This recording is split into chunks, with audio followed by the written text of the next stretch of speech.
लेकिन यदि कोई अगला व्यक्ति आपको माँ या बाप की गाली दे दे तो खून में उबाल आने लगता है। पिता का अपमान देख करके श्रृंगी ऋषि क्रोधित हो गए और इतने क्रोध हुए हाथ में जल ले लिया, मंत्र पढ़ने लग गए। इति लंघित मर्यादम तक्षका सप्तमे हने, जिस किसी ने भी मेरे पिता का इस तरह से अपमान किया है, आज से ठीक 7वें दिन इसी सर्प के काटे जाने से उसकी मृत्यु संभव है। मैं श्राप देता हूं। जल जैसे छिड़के जो सर्प मरा हुआ था वो जीवित हो गया। जीवित होकर के महाराज परीक्षित को काटने के लिए आश्रम से महल की ओर निकल गया। श्राप सुनते ही समीप ऋषि की समाधि भंग हुई। बेटा को खूब फटकार लगाने लगे, अरे बेटा तुमने क्या कर दिया? ब्राह्मण का धर्म नहीं किसी को श्राप देना। ब्राह्मण का सबसे बड़ा गुण है क्या? जो सच्चा ब्राह्मण होगा ना, उसके अंदर ये सबसे बड़ा गुण होता है दया और क्षमा का। ब्राह्मण चाहे कितना भी क्रोधी क्यों ना हो, कितना भी आपको श्राप दे, कथा सुनोगे आप, अमुक ऋषि ने अमुक को श्राप दे दिया, लेकिन जब पैर पकड़ा तो श्राप से मुक्ति का उपाय भी बतलाया। ब्राह्मण का श्राप, माता पिता का दिया हुआ श्राप, वो श्राप नहीं वरदान सिद्ध होता है। जितने भी ब्राह्मणों ने श्राप दिया है भक्तों को, उद्धार भगवान के हाथों करवाए। माता अहिल्या को लगे श्राप, उद्धार करने कौन आए? साक्षात भगवान प्रभु श्री राम। कई ऐसे उदाहरण हैं। समीप ऋषि बेटे को खूब फटकार लगाए, बेटा श्राप दिया मतलब जान ले अब तक जीवन में तुमने जितना पुण्य कर्म किया है, लोग बहुत बद्दुआ देते हैं, मेरा बद्दुआ है महाराज मर जाए, तो बद्दुआ देने से पहले जान लो अब तक आपने जितना पुण्य किया है वो सब जल करके नष्ट। इस कारण ब्राह्मण को कभी भी किसी को श्राप नहीं देना चाहिए, बुरा भला नहीं बोलना चाहिए। अरे बेटा हम तो संत है, मान और सम्मान हमारे लिए तो एक बराबर है। अब श्राप दे ही दिए हो तो जाकर के महाराज परीक्षित को खबर दे आओ, क्योंकि बेचारा जीवन तो जी लिया है, मौत को अपना सजा ले। इधर महाराज परीक्षित वापस महल में आए तो उनका प्रतिदिन का कर्तव्य था, मैं हर किसी को कहता हूं पूरा दिन बीत जाने के बाद रात को सोने से पहले दर्पण के सामने बैठा करो, अपने आप को देखा करो और पूछा करो कितना पाप और कितना पुण्य मैंने किया है, इनका हिसाब किताब कैसे हो। आप ही हिसाब किताब कर लो तो ठीक है, और ये हिसाब किताब करने बैठे तो फिर परीक्षा की घड़ी चालू हो जाती है। ओ मेरे मालिक के दरबार में सब लोगों का खाता, जो कोई जैसा कर्म को करता वैसा ही फल पाता। मेरे मालिक के दरबार में सब लोगों का खाता। तो महाराज परीक्षित मुकुट निकाले, वो पाप भी उतर गया। अब विचार करने लगे आज कौन कौन सा पाप हुआ, तो शीश पकड़ के बैठ गए। समीप जैसे ऋषि का अपमान, अरे लड़ना है तो दूर के लोगों से लड़ो, अपने पड़ोसी से कभी भी नहीं लड़ना, क्योंकि आपका जब सुख और दुख होगा तो पड़ोसी पहले खड़ा होगा। रिश्तेदार को आने में 4-6 घंटा समय लग सकता है। तो जहां रहो पड़ोसी से संबंध मधुर होने चाहिए, और पड़ोसी ठीक ना मिले तब चाणक्य नीति अपना लो। कुग्राम वासा कुलहीन सेवा, उस जगह को छोड़ के निकल जाओ, वहां रहो ही मत।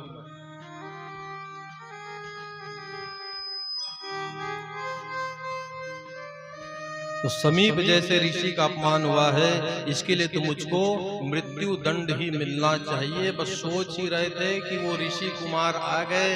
महाराज परीक्षित प्रणाम करना चाहते हैं, सावधान महाराज, प्रणाम करने की आवश्यकता नहीं, आपको पातक लग गया है, श्राप लग गया है। जिस सर्प से आपने अपमान किया था, ठीक आज से 7वें दिन उसी सर्प के काटे जाने से आपकी मृत्यु निश्चित है। सुनते ही महाराज परीक्षित घबराए नहीं। आपको यदि बता दिया जाए अम्मा जी कैंसर की बीमारी है, 3 दिन के मेहमान हो, चौथा दिन गोविंदाय नमः हो जाएगा। दादाजी को कोई बता दे कि कल आपका टिकट कटने वाला है, तो क्या स्थिति होगी?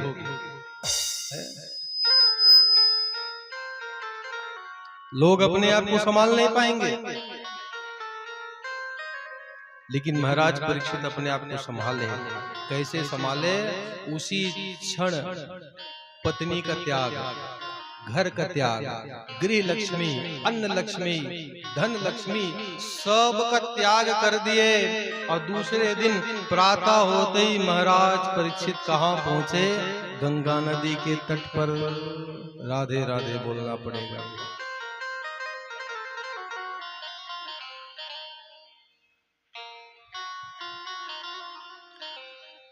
गंगा नदी के तट पर महाराज परीक्षित पहुंचे, और महाराज परीक्षित के श्राप लगने की खबर 3 लोक 14 भुवन में फैली। तो बड़े बड़े संत ऋषि महात्मा सब आए और आकर के महाराज परीक्षित को सांत्वना देने लगे। चिंता मत करो, भगवान सबका कल्याण करेंगे। गंगा नदी के तट पर है, बड़े बड़े संत ऋषि महात्मा सब आ गए हैं।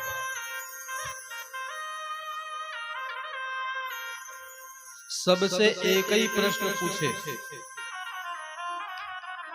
जिसका मौत नजदीक हो उसको क्या करना चाहिए? पता चल जाए कि कल टिकट कटने वाला है, तब क्या करना चाहिए? जानते तो सब है, क्योंकि बड़े बड़े संत है ना, अगस्त है, वशिष्ठ जी है, ऐसे संत है, जानते सब है। लेकिन सब इंतजार में है किसके? सुखदेव जी महाराज। अरे कथा तो आप सब जानते हो, घर में बैठ के पढ़ भी सकते हो, लेकिन व्यास महाराज का इंतजार रहता है, क्योंकि उनके मुख से अच्छा लगता है। तो सबसे यही प्रश्न पूछे, कोई संतोषजनक उत्तर ना दिए। सब इंतजार कर रहे हैं किसका? सुखदेव जी महाराज का। कथा में बतलाया गया है कि उसी समय अपने 60,000 शिष्यों के साथ अवधूत वेश में सुखदेव जी महाराज का आगमन होने लगा है। सभा बीच से जब आने लगे हैं तो सारे संत ऋषि महात्मा अपने अपने स्थान से खड़े होकर उनका खूब सम्मान किए हैं। कोई माला बनाया, कोई गुलाल लगाए, चरण वंदन सारे हुए। अवधूत दिगंबर वेश में है, तन में वस्त्र है कि नहीं इसका भी होश नहीं है इनको।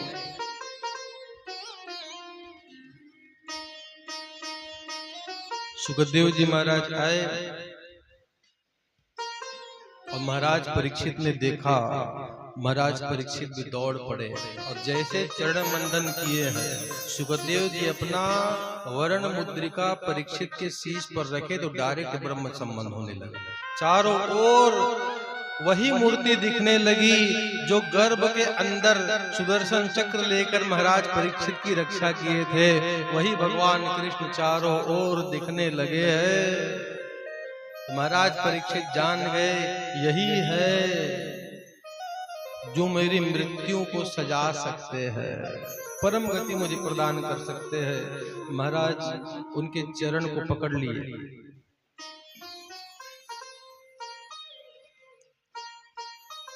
और चरण को पकड़ करके वंदन करने लगे। गुरुदेव, आपसे एक ही प्रार्थना है, एक ही मेरा प्रश्न है। जिसकी मृत्यु निकट हो ऐसे व्यक्ति को क्या करना चाहिए? बड़ा ही प्यारा उत्तर सुखदेव जी ने दिया। राजन, चिंता मत करो, मरना सबको है एक दिन। आज तेरी पारी है, कल मेरी पारी है। कोई जीने का ठेका लेके आया है क्या? या कोई गारंटी दे सकता है कि मैं 60 साल जीऊंगा? कल का गारंटी नहीं है। आया है सो जाएगा, राजा रंग फकीर। कोई सिंहासन चढ़ चले, कोई बंधे जंजीर। गीता में भी यही बात है, जातस्य ही ध्रुव मृत्यु, ध्रुव जन्म मृतस्य जात। आया है जाने के लिए और गया है वापस आने के लिए। जाना सबको है बेटा,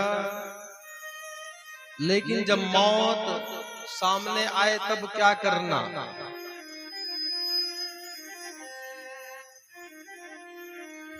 सत्यान छिपो किम कशिपो प्रयासो। मौत आ जाए तब क्या करना? सबसे पहले अपनी आवश्यकताओं को कम करना। जितना जंजाल आपने फैलाया है ना, पंडित जी ये घर मेरा, ये खेत मेरा, ये कार, ये गाड़ी, ये परिवार, इन सब से मोह को पहले हटा लेना। और जितनी आवश्यकता है उन आवश्यकताओं को धीरे धीरे कम करना। अभाव में जीना सीखना कैसे? जैसे सोने के लिए धरती माता अपनी गोद बिछा के रखी है तो अलग से खाट नहीं लेना। ओढ़ने के लिए आसमान ही चादर है तो अलग से चादर की व्यवस्था ना हो। हाथ ही तकिया बन सकता है तो अलग से तकिया की आवश्यकता ना हो। आवश्यकताओं को कम करना और मन को लगाना कहा ठाकुर जी के श्री चरणों में। जितासनो जित श्वासो जित संगो जितेंद्रिय। अपना मन और अपनी जितनी इंद्रियां हैं जो चारों ओर भटकती रहती है, उन सबको सीधे भगवान जी के चरणों में ले जाकर लगा देना।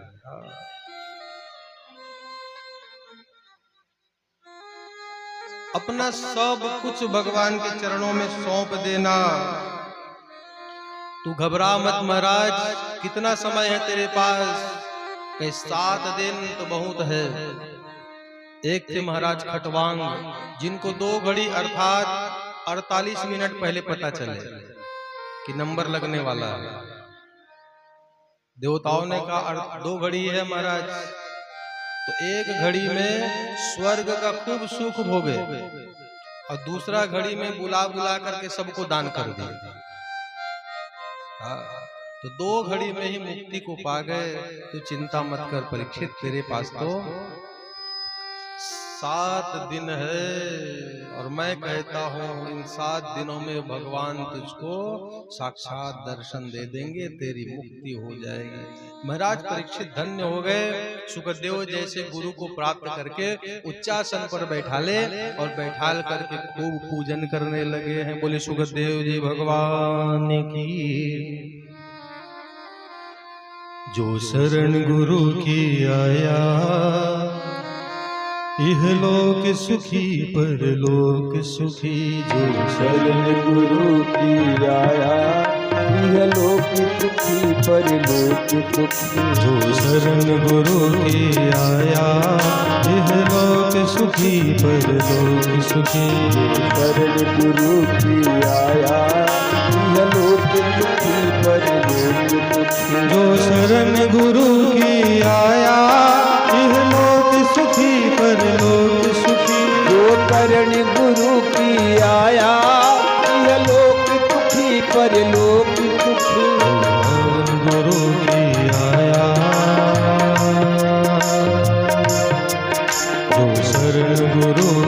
आया, यह लोक सुखी परलोक सुखी।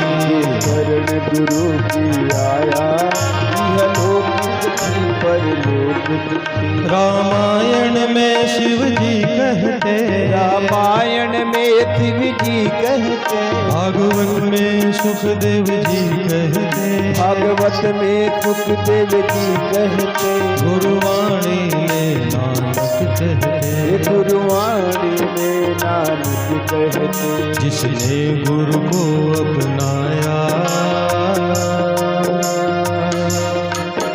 जिसने गुरु को अपनाया, यह लोक सुखी परलोक सुखी। शरण गुरु की आया, यह लोक सुखी परलोक सुखी। यह लोक सुखी परलोक सुखी। यह लोक सुखी परलोक सुखी। यह लोक सुखी परलोक सुखी। गुरुर्ब्रह्मा गुरुर्विष्णु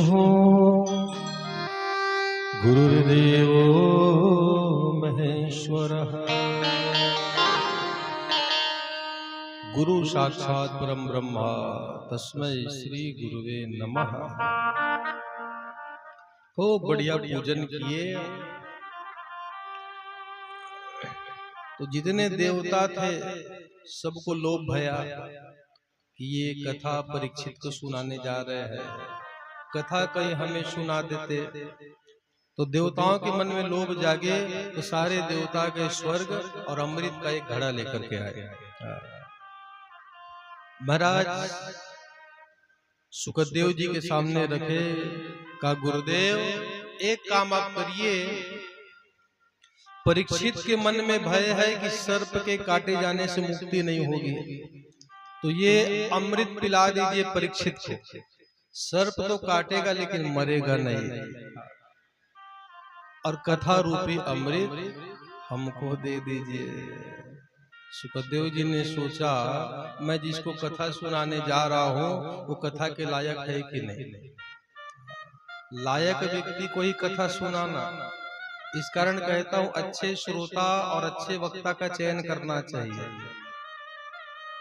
गांव गांव जो घूम रहे हैं ना, पंडित जी का ही टेंट, पंडित जी का ही माइक,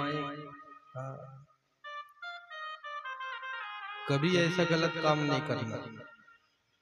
प्रेम से बुलाए वहीं जाना कथा कहने के लिए, भले वो अकेले बैठ के सुने, भीड़ से कोई मतलब नहीं। हम कथा उनकी माता की मुक्ति के लिए उनको सुनाने आए हैं। भक्त आए ना आए, कथा में कोई कमी नहीं होगी। लेकिन कभी भी ऐसे वक्ता का चयन नहीं करना जो भागवत को बेचते हैं, जो सौदेबाजी करते हैं। गांव गांव वही चल रहा है। महाराज के टेंट, माइक, पंडाल सब उसी का। तुम बस बैठ के सुन लो, क्या मिलता होगा भाई।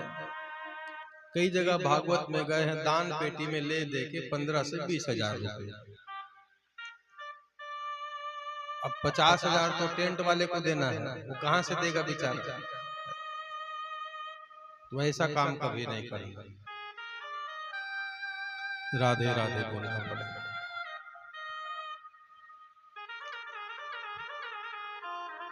तो सुखदेव जी सोचे, जिसको सुनाने जा रहा हूं वो कितना पान ठोस है, क्या मुझसे क्या पूछते हो, उसी से पूछो। तो अमृत का घट लेके महाराज परीक्षित के पास, महाराज आपको सर्प के काटने का भय है, तो ये अमृत आप पी लीजिए और कथा हमको दे दीजिए। का दोनों में अंतर क्या है। कथा रूपी अमृत आत्मा को अमर करती है और स्वर्ग का अमृत शरीर को अमर करता है। महाराज परीक्षित ने सोचा, एक था रावण जो नाभि में अमृत रखा। रावण कितने दिनों तक जीवित था? 4 चतुर्युग, चारों युग मिला करके एक चतुर्युग होता है। तो 64 चतुर्युग तक रावण जीवित था। वो जी के थक गया था, मरना चाहता था, जबरन राम जी से बैर किया। बोले जीने में आनंद नहीं है, जो आनंद यहाँ आने और यहाँ से जाने में है वो यहाँ रहने में नहीं है। हर भक्त को चाहिए कि गोपी भाव, और एक भागवत में वृत्तासुर नाम का एक भगवान जी का भक्त है, असुर तो है लेकिन बड़ा सुंदर मांगे। राम कथा में महाराज बाली इन्होंने बड़ा सुंदर मांगा है, वही आप मांगा करो प्रभु से, जेहि जो निजन में कर्म बस तह राम पद। हे प्रभु, इस संसार में किसी भी योनि में आए, मनुष्य हो, पशु हो, पक्षी हो, 2 पैर वाले हो चाहे 4 पैर वाले हो, किसी भी रूप में आए, हमारा संबंध आपके चरण से हो, संसार से ना हो। ये हर भक्त को मांगना चाहिए।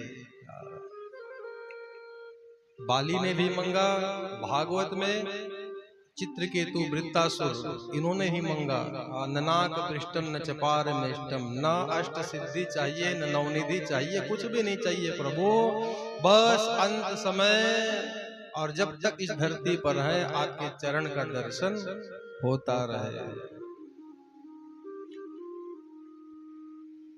राधे राधे बोलना पड़ेगा, हर भक्त को यही मांगना चाहिए। तो भगवान की कथा आत्मा को अमर करती है और स्वर्ग का अमृत शरीर को अमर करता है। महाराज परीक्षित ने कहा, रे देवताओं तुमको लज्जा नहीं आती है? कौन जीना चाहता है? हम मरना चाहते हैं, जीने की कोई फरियाद नहीं है। स्वर्ग नहीं, कथा रूपी अमृत चाहिए। फटकार लगाई तो देवताओं को लगे इस भागवत में है क्या, तो वो अमृत का घड़ा और भागवत ग्रंथ लेके पहुंचे कहाँ? स्वर्ग के तराजू में एक और अमृत और एक और भागवत भगवान जी। लेकिन वो अमृत भागवत जी के भार को तिल भर भी नहीं हिला पाए, जान गए। अब भागवत लेकर के आए हैं तो क्या देखे, खूब लोगों की भीड़ है। तो जिन देवताओं को सामने बैठना है, सामने बिल्कुल सीट बुक है, जगह न मिले, तो सारे देवता कहाँ बैठे? पीछे में। अक्सर भागवत होती है ना, तो पीछे में कुर्सी की व्यवस्था की जाती है। काबर लगाते, देवता मनाहित कुर्सी में बैठी है कि नहीं? तो देवताओं को आखिरी में स्थान मिले। अब वहां पर सुखदेव जी ने क्या देखा कि महाराज परीक्षित निर्भय तो है, लेकिन थोड़ा सा मन में डर है कि सांप के काटे जाने से सर्प लोक ना मिले। तो महाराज परीक्षित के भय को हटाने के लिए भागवत आरंभ करने से पहले भगवान के विराट रूप का दर्शन करा दिए। भगवान जी का विराट रूप है क्या? पग पाताल शीस अज धामा, अपर लोक अंग अंग विश्रामा। पग पाताल शीस अज धामा, अपर लोक अंग अंग विश्रामा। श्री राम जय राम जय जय राम, श्री राम जय राम जय जय राम। पग पाताल शीस अज धामा, अपर लोक अंग अंग विश्रामा।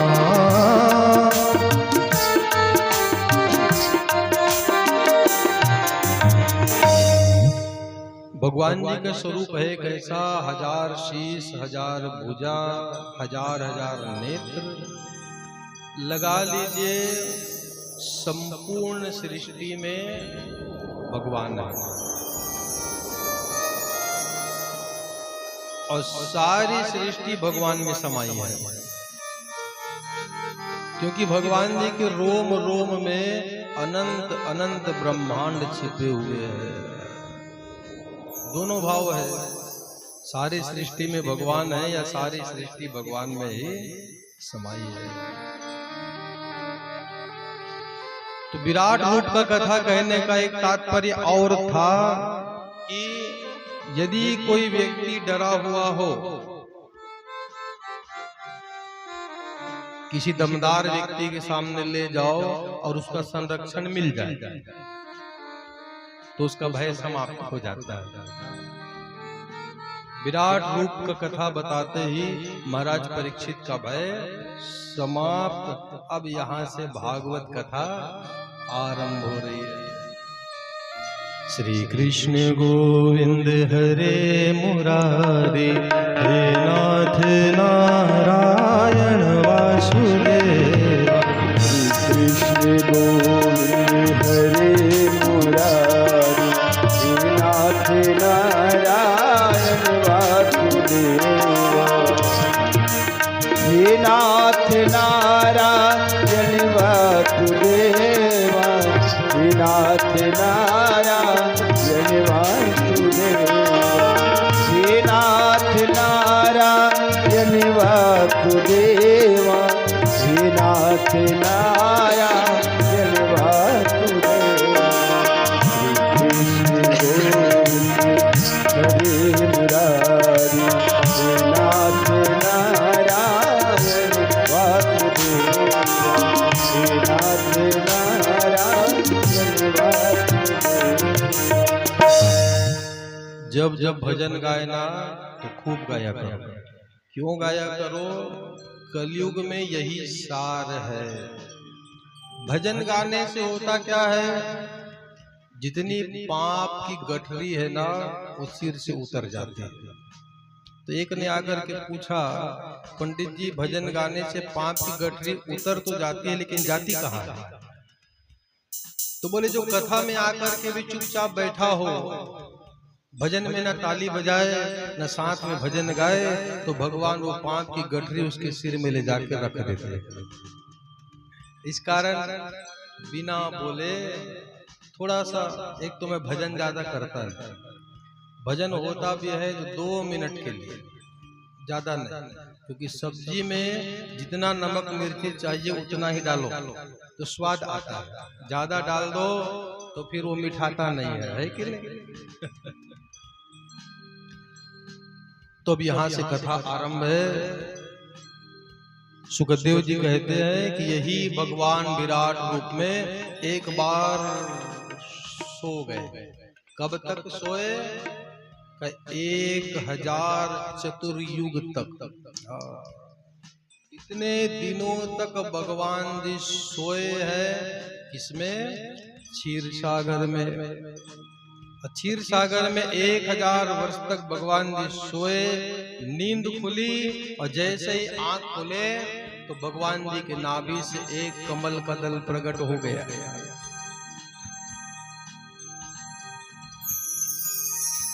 जल के ऊपर वो कमल का पुष्प खिलने लगा।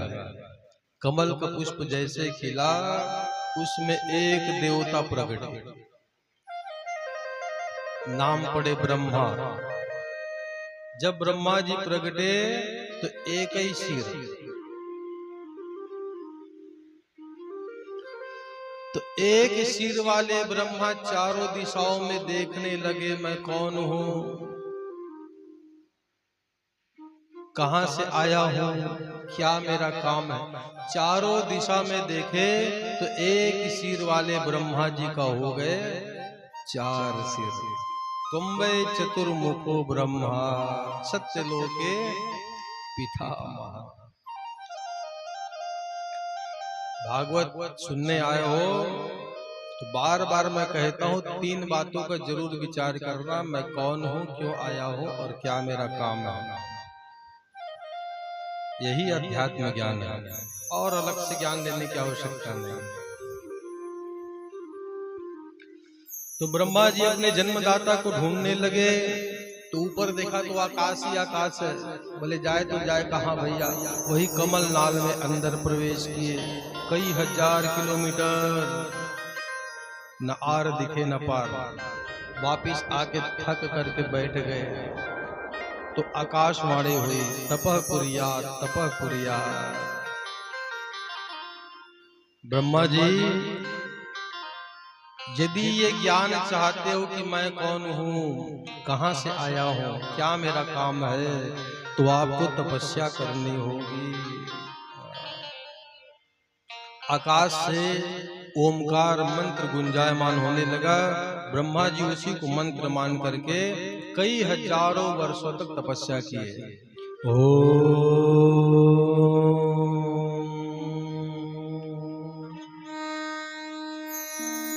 यदि एक बार आप ओम मंत्र का जाप कर दे तो हजारों साल तक ब्रह्मांड में उसकी ध्वनि गूंजते रहती है। संसार का सबसे बड़ा और बीज मंत्र है।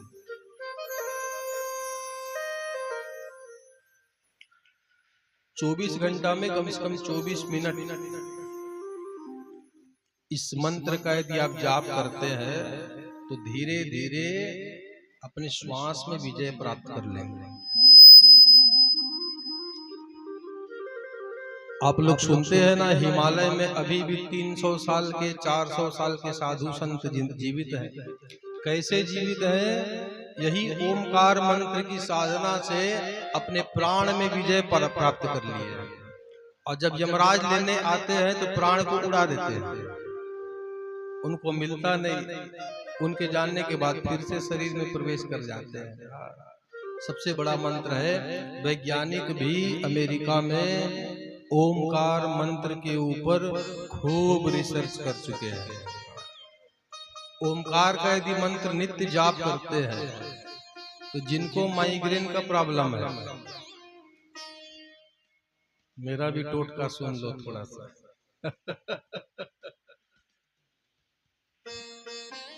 जिनको माइग्रेन का प्रॉब्लम है, भूत प्रेत की पीड़ा सताती हो, सिर में दर्द बना रहता हो, दिमाग काम नहीं करता हो, पंडित जी दिमाग विचलित रहता है,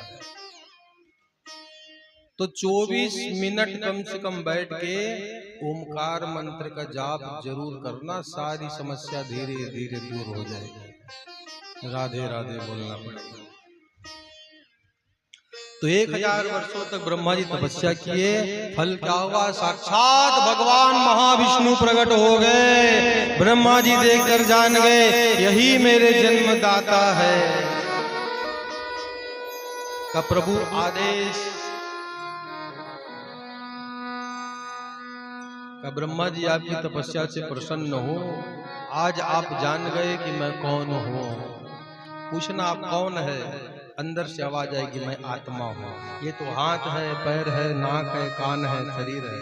आप है कौन? आप अपने आप को जान गए। का आदेश प्रभु का सृष्टि आरंभ करिए, यही मेरा आदेश है। बस भगवान जी का आदेश पाते ही ब्रह्मा जी सृष्टि आरंभ किए। तो सृष्टि के क्रम में सबसे पहले कौन भय? 4 मूर्ति बनाई ब्राह्मण कुमार। सृष्टि में सबसे पहले ब्राह्मणों को ब्रह्मा जी ने बना दिया। तो ब्राह्मण बड़े भाई हैं, इस कारण पूजा पाठ का अधिकार पगड़ी उनके सिर में। कई लोग शिकायत करते ब्राह्मणे मन पूजा पाठ करते, महाराज हमन का करबो। अरे ब्राह्मण के करे तरबे और तय करबे तरीम चल दे। पूजा आप भी कर सकते हो, हाँ, कोई मनाही नहीं, लेकिन दक्षिणा को आप नहीं पचा सकते। दक्षिणा को ब्राह्मण ही पचाएगा, क्योंकि भगवान ने स्वयं कहा है कि लोहे का चूर्ण भी पच सकता है, लेकिन दक्षिणा को केवल ब्राह्मण पचाएगा। और कौन सा ब्राह्मण पचाएगा? हर कोई झोला छाप नहीं पचा सकता। जो कर्मकांडी है, गायत्री और गुरु मंत्र का जाप करता है, वही ब्राह्मण दक्षिणा को पचा सकता है।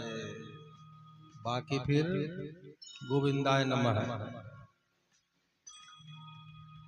सनकं च सनंदनं च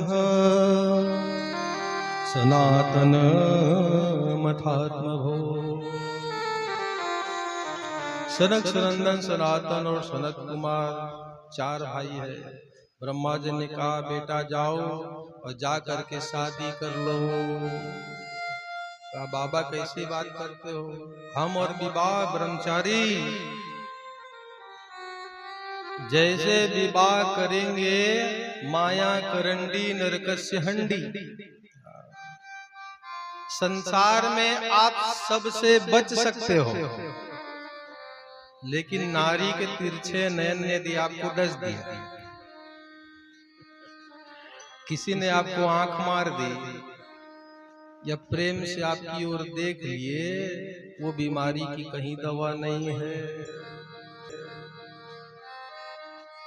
कहा हम ब्रह्मचारी आदमी विवाह करे, जैसे विवाह करेंगे इनके चक्कर में सब जाता रहेगा।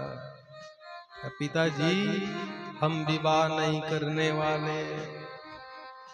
तो ब्रह्मा जी को क्रोध आई, श्राप दे दिया, जाओ 4-4 साल के रहना।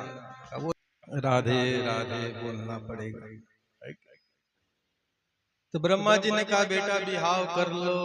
तो बिहाव एक ऐसा लड्डू जो खाए वो पछताए, जो ना खाए पछताए। पिताजी हमको नहीं करनी है, श्राप स्वीकार है लेकिन विवाह नहीं करना। अब आगे ब्रह्मा जी की सृष्टि और बढ़ी, तो ब्रह्मा जी संत ऋषि महात्मा बनाए।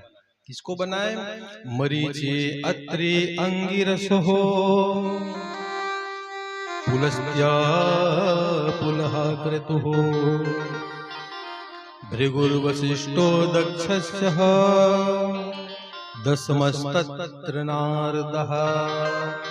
10 ब्रह्मा जी के मानस पुत्र भय, जिसमें मरीचि अत्रि अंगिरा पुला पुलस्त क्रतु भृगु दक्ष और अंतिम में नारद जी, ये सब ब्रह्मा जी के गोद से उत्पन्न हुए। उसके बाद भगवान जी संत ऋषि महात्मा बनाने के बाद धर्म और अधर्म बना दिए। भगवान ब्रह्मा के वक्षस्थल से धर्म और पीछे के बाद से अधर्म। धर्म और अधर्म, पाप और पुण्य कौन है? सगे भाई है। इस कारण एक भाई की जय और दूसरे भाई का धर्म की जय हो और अधर्म का नाश हुआ है, ना हुआ है, ना होगा। पहले भी था, बीच में भी था और आगे भी रहेगा। तब क्या करना? अधर्म का ना आस हो, आपकी आवश्यकता नहीं है। उसके बाद ब्रह्मा जी की जीवा से माता सरस्वती प्रकट हुई। ब्रह्मा जी की छाया से करदम ऋषि प्रकट हुए। करदम ऋषि है कौन? जैसा नाम वैसा गुण, जिसमें कर्म करने का दम हो वो है करदम।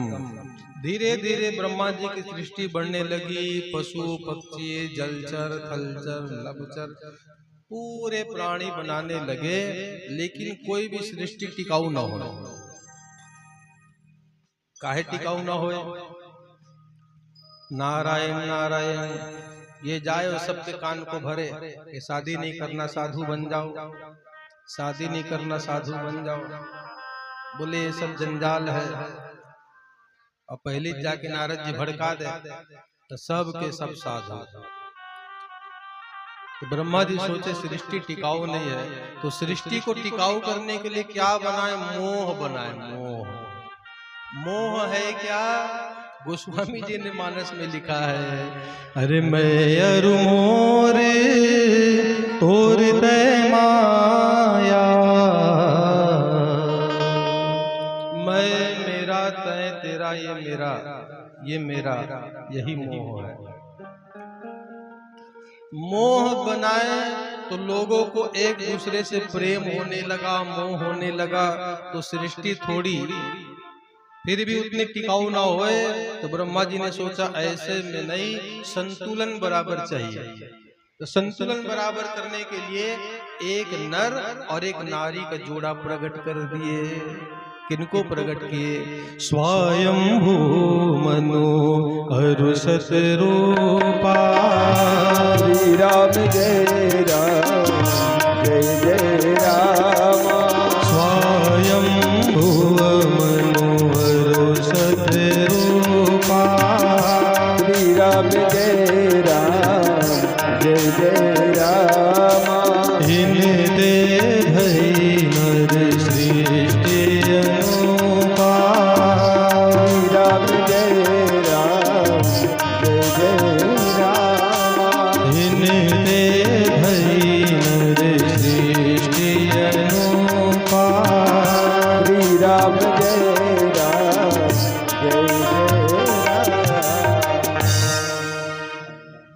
मनु जी महाराज स्वयंभू मनु और रानी है शतरूपा, ये जोड़ा प्रकट किए।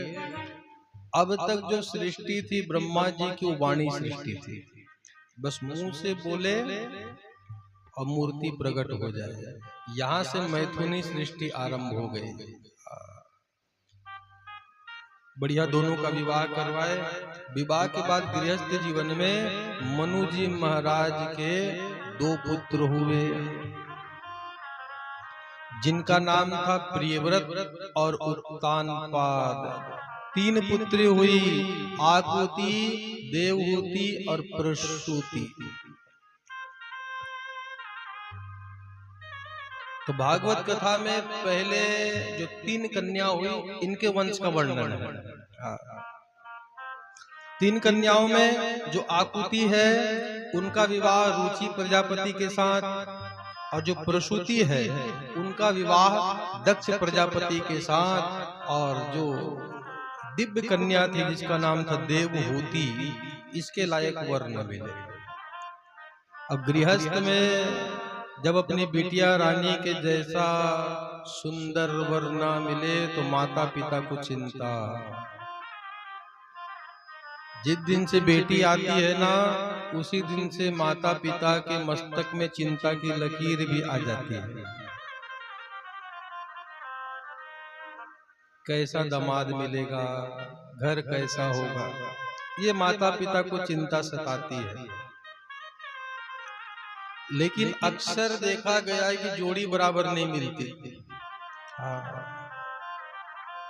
एक जन गरिया गरिया और एक जन गोरिया गोरिया, एक जन भैंस जैसे मुठा, एक जन बरबट्टी जैसे। जोड़ी बराबर नहीं मिलती है। यदि चाहते हो कि पति और पत्नी का जोड़ी बराबर मिले, तब क्या करना?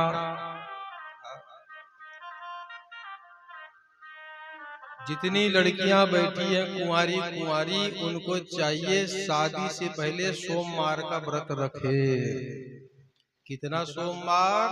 16 सोमवार, 21 सोमवार, 31, 41, 51, जितना हो जाए। कोई जबरन के सोमवार के व्रत रहा थे, जान लेना मन में खोट है इनके, कोई न कोई पसंद कर लिया होगा। चाहते हो अच्छा सुंदर सुंदर दूल्हा मिले, जैसे हम हैं वैसे ही, तो लड़की को भी चाहिए और लड़के को भी चाहिए। दोनों खूब सोमवार का व्रत रहना और भोले बाबा को क्या करना? 1 लोटा जल और सारी समस्या का हल।